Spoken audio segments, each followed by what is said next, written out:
trying my fortune in americay.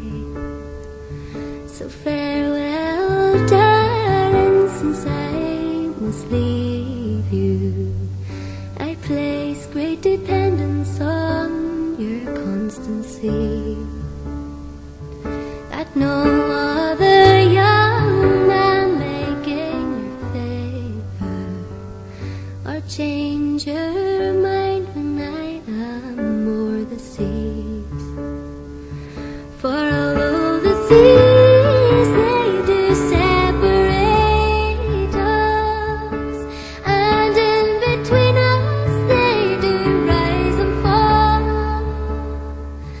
if fortune favours me, you'll find your Jamie returning homeward from americay.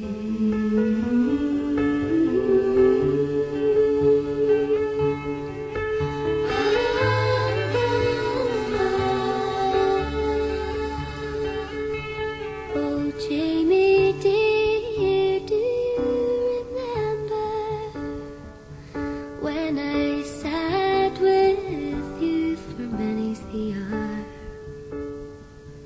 and my young fancy away was carried, and the bees hummed around on each opening flower?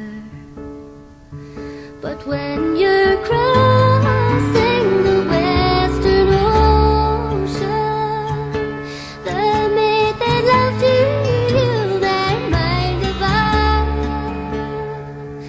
and you'll scarce think upon the maids all barren, for you'll find strange sweethearts in americay.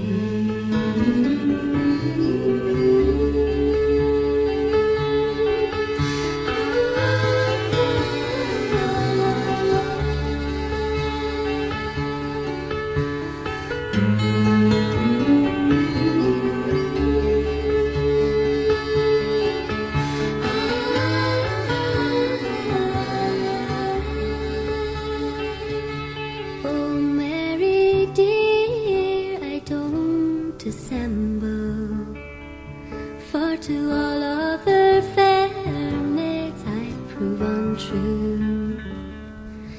And if you think these are false promises, I leave these vows as a pledge to you, that what I have may prove unsuccessful,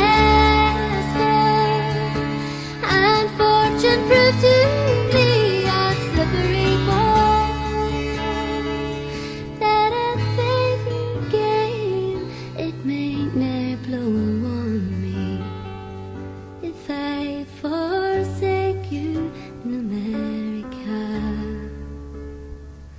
And to conclude, to end these verses, may God protect this young female fair, and keep her from every wild embarrassment, and of my darling take the greatest care,